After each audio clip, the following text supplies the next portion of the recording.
Hi guys, I'm Shmee. Hello and welcome back to the channel where you join me today in Affalterbach, Germany at the home of AMG. Now the last time I was here was to visit the engine production of my G63, which we've driven down in today to come and take a look at an AMG of a very different nature, the new A45 S. Now I announced a few months ago that one of these is going to be joining the garage, and I've got some news on that for you guys today. But first I'm going to go through the car, have a proper look at it, my first opportunity as well to go for a drive, my first drive to see what it's like out on the roads, and then later on there'll be some news about what's going on. So let's do this then, the new AMG A45 S. Now these two cars, the A45 S and the G63, are clearly going about things in quite different ways. On the one hand, we have the rugged, beastly off-roader, and on the other, the new Mercedes AMG super hatchback, and I think we can call it that. This car has drift mode, race start, over 400 horsepower, it has an 8-speed dual-clutch gearbox, and it will get to 100 kilometers an hour, 62 miles an hour, in under 4 seconds. There are, of course, many differences, but interestingly, some similarities. They are both the flagship models of their different lines, the G-Class and the A-Class. They are both wearing the Mercedes AMG Panamericana style grille at the front, but also they now both have engines that are assembled right here in Affalterbach. I came, like I said, to visit the plant to see the engines for the G63 coming together, the 4-litre bi-turbo V8, but for the new generation of the A45 and the A45 S, they are now assembling these engines here as well. The 2-litre turbo 4 cylinders that in this case make 421 horsepower. So the car we're looking at, I might have to dip the camera depending what comes past in just a second, is the A45 S, the flagship. Beneath it you have the A45, but what's very clever, it's what's going on with the rear. Oh, very nice. An AMG GTR Pro coming through. One of those is just around the corner. That's really cool. And another A45 S as well is rolling on out. So where were we then? Talking about the power and the rear axle. So the drift mode comes from this rear axle that has 2 clutches powered to the back that basically can overspeed the outside wheel to slide the car around corners. And they've done some incredible trailers and teasers with how that works. This car doesn't have the aero package on it, which would give it the optional rear wing, more aggressive diffuser, and also some more aggression around the front with a new splitter and some flicks around the side. So this is, I would say, a slightly more subtle spec for the A45 S. Now the different models are available in different regions depending. In the UK we just get the S, I think in quite a high level of specification as standard trim for around £50,000 or so. But let me just show you the interior quickly as well while we're here. Inside here we've got a very nice finish, the brown leather, the AMG performance seats, and we'll run through all of this. The MBUX as launched on the A-Class, but you've got the performance wheel with lots of controls, these toggles as well, and in fact if we just wake the car up, start the ignition so that you can see this. Oh, we're going to need to put the key in first, which, by the way, has this nice black finish to it for the A35 and the A45. So just to press the button just here, wake it up, second press, turn on the ignition, you get these illuminating where you can see all the toggles and things that you can control. This car has AMG dynamics, it has adaptive suspension, it has all sorts of different bits of tech to improve the driving experience along with that drift mode. So let me come through actually, get the engine started up, just so we can hear this quickly, which has been a big topic of conversation. Here we go then. Let's just remove the door open message. Comes into life. I love this display. I think it's incredible to have this view. Mute the audio quickly. In the center you have the engine vehicle displays at the moment, dynamic select, where you can configure individual mode, and this is where, by the way, you get the option to do your dynamics standard on the A45 S, where you can put it in basic, advanced, pro, or master mode. Master is only available on the S, but also you can adjust all of the other aspects. Powerful exhaust, for example, or take it back home and you can talk to the system. It's all very, very clever. So we're going to need to let it warm up just for a moment, but then I think I'll take it out for a drive straight away to go and see what this is like. Unfortunately, it is just starting to rain here, but before we do go anywhere, let me quickly show you the engine that we have inside this car. It is a big part of the new A45 S. This 2-litre turbo 4-cylinder, which is now making 421 horsepower. 421 horsepower, 500 newton meters of torque. Those are the figures in the A45 S. Then in the A45 non-S version, you have 387 horsepower and 480 newton meters. But the biggest difference from before is a 180-degree rotation of the engine to have the turbo that you can see behind. And the biggest difference between the A45 and the A45S is having a bigger turbo, now at 2.1 bar instead of 1.9. But by rotating the engine, it means that the front end can sit a little lower, which of course helps with aerodynamics. It helps with cooling that comes straight through the front grille through to cool down the engine. And this car, thanks to the 4MATIC Plus system, the very clever four-wheel drive system, does that 0 to 100 km/h sprint in just 3.9 seconds. It will then continue to a top speed of 270. The S has the driver's package as standard, that's 168 miles per hour, and then the non-S goes 250 kilometers, that's 155. Anyway, like I said, it has just started drizzling, unfortunately, so let's take a seat back inside the car, get straight out on the roads, because I'm intrigued to see what this is like to drive.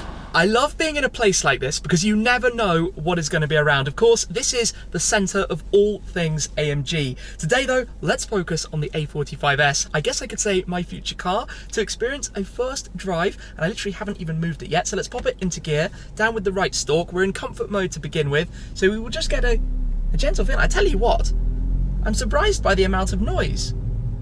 We actually have the exhaust currently in the normal mode. It's not in the powerful mode because, of course, comfort. And this is Daimlerstrasse that we're now going to drive down just as we depart. Parking sensors because of the cones just closing some of those spaces. But in normal mode, obviously everything is comfortable and soft. And the reason for the extra sound is that the way it works is there are sensors that detect or record the real audio and play a little bit of that back through the speakers. So it's not faked audio, it's enhanced through the speakers, so it's quieter outside than, of course, we hear it. That's one slight, I guess, negative and discussion point around the car, but we will get it into Sport Plus and maybe even up into race mode to hear more of that as we continue. The suspension is definitely on the firm end, and I imagine if I turn it up through Sport and Sport Plus, even more so. But that's kind of what you need in a hot hatch or a super hatch to give you that driving experience. So we'll experience more of this when we head a little bit further away. Generally speaking, it builds on the technology base, which for the A-Class, when it launched originally a few years ago, was just leagues ahead of everything else in the sector. In terms of the dual displays, the dual big displays that you have for the dashboard, the general, I guess, driving comforts and creature comforts that the car offers, and you instantly feel that in here. You're instantly looking at lots of controls, lots of buttons. I've got cooled seats, I've got ventilated seats in an A-Class hatchback. That's a thing that was reserved for like an S-Class only a generation or two ago. Driving along, 8-speed dual clutch gearbox, smooth, seamless, no complaints possibly required about that. Of course, you've got the shift paddles on the back of the wheel, but like this, it's doing a magnificent job. Let's turn the toggle, and I really like these toggles, up through the different driving modes. Up to Sport, drops a gear, a little bit more noise. Up to Sport Plus, drops another gear, even more noise. The S has race mode, and you have the other hotkeys on the left side where you can toggle things instantly. For example, putting traction into Sport, going manual on the paddles. But we'll just go out of town this way, depart from Affalterbach for the moment. Yeah, the drop down of gears automatically is bang on when you want it. Four-wheel drive system here. Okay, that's quite a pop that I wasn't really expecting out of the car. That sounds really fruity inside, in a very good way. It's exactly what you want out of this little car. I just wish it wasn't raining right now. Although, 4MATIC, I guess, if there was ever going to be a time to have it, now's kind of the right time. So, generally then, driving along, let us put traction, no, let's keep traction. Let's put manual on the gearbox, drop some gears with the paddles. Wow, I like that sound. Driving, it makes a very different sound on the move to idle. So basically, because of all these new regulations, what's had to happen is that new cars, when static, when they're idling, or if you rev them standing still, basically can't make any sound. They can only make exciting sounds when you're on the go. And I'm going to find the smallest bit of countryside road that I possibly can, because that feels like the natural habitat for this. So cars, when standing still, have to get much quieter. And this is really the first time for AMG, the first model that's had to follow those regulations. Wow! I love it! That sound is cool in Sport Plus. And Sport Plus doesn't actually firm up as much as I might have expected it would. I think you could probably just live between Sport and Sport Plus in this. This is really, instantly, a car you gel with.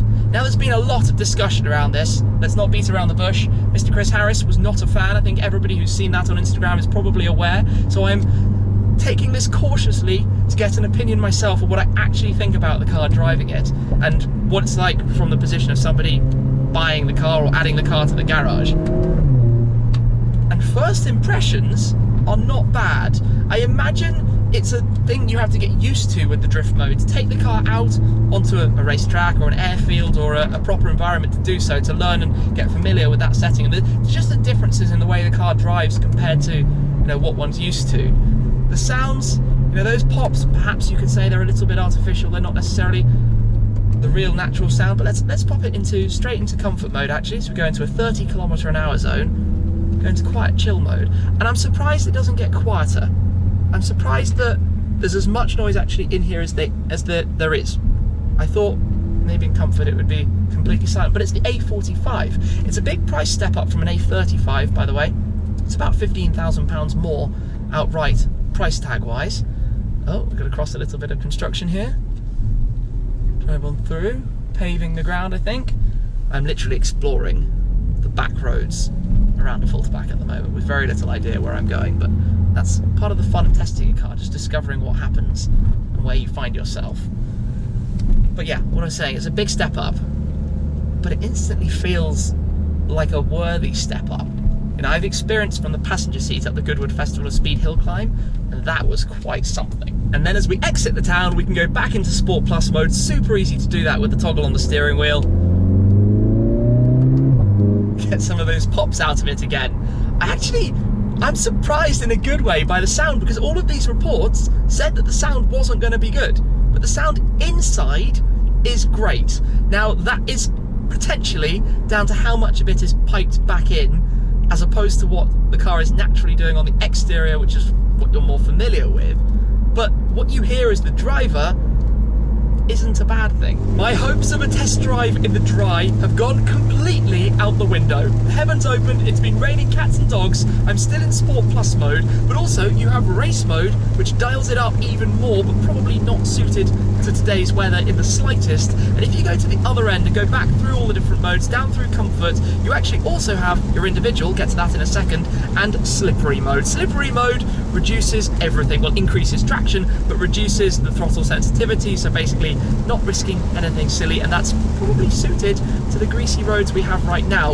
If you do press this hotkey and just give it one single touch, it jumps into individual mode, which I've been playing with and have basically configured and set up how I like the car to be. So comfort suspension, but sport or race on everything else. The dynamics I put into advanced rather than full master, preferably in today's weather that would be a sensible choice, but in terms of driving it's all set for race or sport, but with the exhaust powerful and that side of things, but with suspension and comfort, which is generally a pretty good combination. As we come into a town, there is a lot of tech in here. So for example, the car has a speed limit. It has a speed limit display, so it shows me it's a 50 km/h limit here. It has the cooled seats, heated seats. It has the MBUX, so you can literally, as a demonstration, hey Mercedes, how can I help?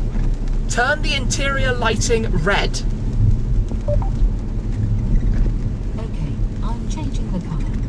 It's that easy. And now we have red lighting, which again is a nice little touch. And a 40k speed limit and a speed camera just there. Always follow the speed limits. So generally, the tech level is insanely high. There's a lot on offer here. And it's hard to remember that it's an A-class. It's punching so high. Burmester sound system, this amount of power, and yeah, I've not really been able to use the power, unfortunately, with the weather. This level of tech, that's what I find crazy. And I think personally, it drives really well. It drives really well indeed.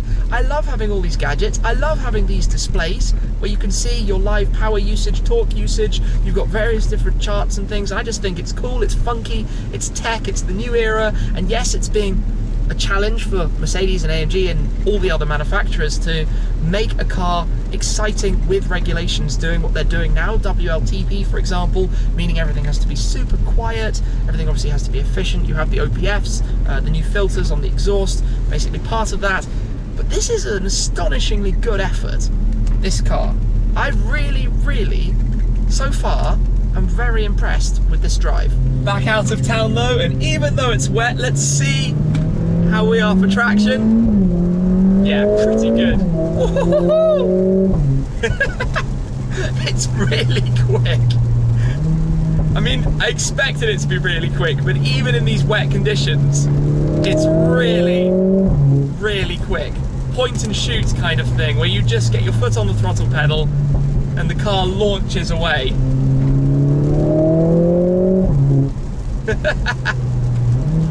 It's fun, and that's what a car like this should be. It's fun. That's definitely the best way to put it. It does an amazing job of just putting a smile on your face when you're driving. And I mean, what do you want a hatchback to do? We can guarantee it's going to be really fast on a track, for sure. With this amount of power and the clutches on the back allowing, well, basically instead of a limited slip diff, but allowing the car to brake in, to brake the inside wheel, to overspeed the outside wheel, to give it that extra grip that it's going to have as a result. It's just going to be just a point and shoot thing on a track that's going to be really quick. And then out on a countryside road, it's good fun.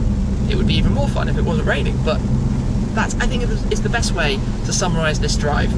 I genuinely think that you would be hard-pressed to find a quicker A to B countryside road car in these kind of weather conditions. I'm going to try something quickly on an empty bit of road, which is arguably a little bit pointless in today's weather, which is to pop the car into race start. So traction into sport, foot on the brake, foot on the throttle, release the brake. Oh my goodness. And 100 kilometers an hour just like that in these conditions. That's actually remarkable. It managed in these conditions to have that much go, that much traction. That's blown me away. I was genuinely not expecting it to be able to do that so smoothly, easily, quickly, efficiently. Wow, this thing, I mean, that's what you've got to consider. The level of performance out of this was supercar really recently. Just the ease with which it can do that. Incredible, absolutely incredible, honestly. It's so fast, but it's really easy as well to drive it. Maybe this is a modern generation thing. You don't feel like you have to work the car. It just goes, you know? It's really cool. It's really good fun. I'm trying to find flaws with it. I'm trying to fault it, other than the ride being on the firm end, but I'm not helping myself by having it in Sport Plus. Come up and down to comfort if I wanted that. Outside of that, it's a really great all-round car. Really great, loads of practicality, loads of technology. Drive smoothly if you want. You can hear just how much water there is on the road. Just bring it to a slowdown. We don't want to go under steering off any corners or anything. This weather is just, yeah, not the best, we could say. A good bit of twisty road to enjoy, and this is where this car really excels. In these conditions, on this kind of road, narrow, tight, even though the tarmac is very smooth, I will give the car that, so it doesn't have to contend against rough, uneven pavement. But the sounds of it, the noise, the pops that you get out of it, it's quite an exciting driving experience. The brakes are good, stomp firmly on them. No hints of understeer, even driving quite briskly around there, early on the power. Basically, this car is an absolute riot. I'm not looking forward to having to give the key back at all. I've enjoyed this an awful lot, which is going to bring me on to what else I wanted to talk about, and my perception on what I was going to say is changing slightly following this drive. You'll know what I mean in a moment, but I'm back now at AMG in Affalterbach, ready to park the car up and say goodbye to it after, I think we can say, an interesting drive in the weather. But I've actually enjoyed the sound a lot more than I expected, certainly inside the cabin, and in general the driving, the ability, the traction, the grip the car has in this weather has actually really quite excelled. So here we are then, back on Daimlerstrasse, where we will turn back into a much wetter than it was earlier showroom area, which is going to be actually another interesting thing as we go through the cones just here. Take this easy. The parking sensors come on, the camera automatically wakes up, and even this car has that 360-degree camera system to show me here, going through the cones. That's brilliant. What was I saying about technology on a car like this? It shouldn't have that. And you can hear the noise because the camera at the back is inside the badge that flips out. This is, it's a brilliant thing. I can't believe that AMG make that and this. These cars are so different, and the AMG 1 and the AMG GTR Pro that we saw earlier. What a triple car garage is that? GTR Pro, G63, A45 S. Amazing, all from one brand, incredible. Anyway, let's pop the car into park, button just on the end there. In fact, let's have a quick little listen while we're still here with the engine warm. Maybe I should pop it into race, so just turn that. It just doesn't have the sound to it. It's rather muted. Anyway, it's looking pretty grim out there. Keep the door closed. Let's have a look around here. There is one new and very big feature then about this car which I haven't touched on yet, which of course is the new drift mode. Now there's a time and a place for going sideways, and these weather conditions on the public roads are definitely not it, but I can explain it and demonstrate how you activate the mode, which in itself is kind of interesting to actually see. So Mercedes-AMG introduced on the E63S a version of the drift mode where it disconnected the front axle, so effectively you turned that car away from being 4MATIC into being a rear-wheel drive car. In this, it is very different. It uses these clutches on the rear axle to basically change the amount of power to kind of put the car a bit more sideways, and I did get to try it in a prototype car out on the snow and ice up in Sweden at Arjeplog, the test centre area, and that was incredible. But what you have to do to actually enable it is a whole sequence in the right order and the right kind of buttons. So you need to turn the traction control completely off. So through sport mode into fully off. There we go. You need to make sure that you've got the car in manual, and while we're talking about it, this is where you can touch here and go through a variety and host of different modes. So for example, here you've got the exhaust. You can hear that difference hugely. That's a huge difference. Anyway, manual, traction is completely off. You can put the car, I think it works in Sport Plus or into race. And then what you have to do next is pull both paddles. And this is kind of fiddly to do while I'm holding a video camera, so bear with me just here. And I will pull the right paddle and the left paddle at the same time. Hold them, drift mode, and then you get confirm with paddle up, which I will do just now. There we go. Drift mode is active. It is that simple, and then you are free to have an awful lot of fun. You basically turn the wheel a little bit into the corner and it kind of flicks it around. The computers know what you want it to do when you've got that set up. They've programmed it and created it to do exactly what you think and what it says on the tin with drift mode. To go out of it, you can do a host of things. You can, just turn off traction or turn back on traction, I suppose, and drift mode is then cancelled. It is that easy. So like other AMG products and Mercedes products, you have these touch controls now on the steering wheels, which allow you to go through a host of different screens, displays, the time, the date, your trip counts, for example, mileage, all sorts of different things, radio, whatever it might be that you want to have shown. And you can do that on the left side of the main dashboard, or you can flick it over to the right side, and also there, or in the middle even, you've got the additional info, the rev counter, the temperatures, your live boost, your driving modes. You can see we're in race mode. And then down at the bottom you've got a G-force sensor, and then over to the right you've got additional displays as well. How crazy is it? How much you can configure and set up? Well, that's kind of cool with the rev counter there. Yeah, that's really cool. I like that. And then this view gives you a lot of information about tyre pressures. The amount of info and displays and data and statistics and charts, you can probably have a whole host of different screen parts showing the same information. It's just insane what they actually pack into this. And that's just on the dashboard. And we'll pop it back, there we go, to the rev counter. On the central screen is where you have, well, the majority of the software, and it responds very, very quickly. The screen is super high resolution, very, very clear, good quality. You've got AMG Track Pace, which is the data logger, the track data, so it will keep your speeds and deltas and give you all the information that you could possibly want while you're out on the racetrack. For warning, for use on racetracks only, of course, but track, drag race, that will give you your recordings, telemetry data you can look back at as well. There's so much in there. I always think it's really, really clever. And then you've also got the AMG performance pages where you can see, for example, different views here in vehicle. Just bear with it a second. You've got your live data and things, G-forces, pedal pressure, different bits of info all showing through there. Likewise with engine, info showing on that side. consumption, probably not the best just now. Yeah, not the best indeed. We've been enjoying the drive. That's what it's all about, hey? And you can obviously then here go into dynamic select and set up that side of things as well. And you can just talk to it. You can just tell the car what you want it to do, and it will set it all up and basically line everything up how you could possibly want it. Look at this, seat kinetics, lumbar, side bolsters, all controlled through here, the ambient lighting, a ton of different color settings and things you can have. You can see here, you can literally just change all of this in so many ways. Energizing comfort, where the whole car links all of this together, the climate control, and the different settings and lightings and colors and things. Energizing coach.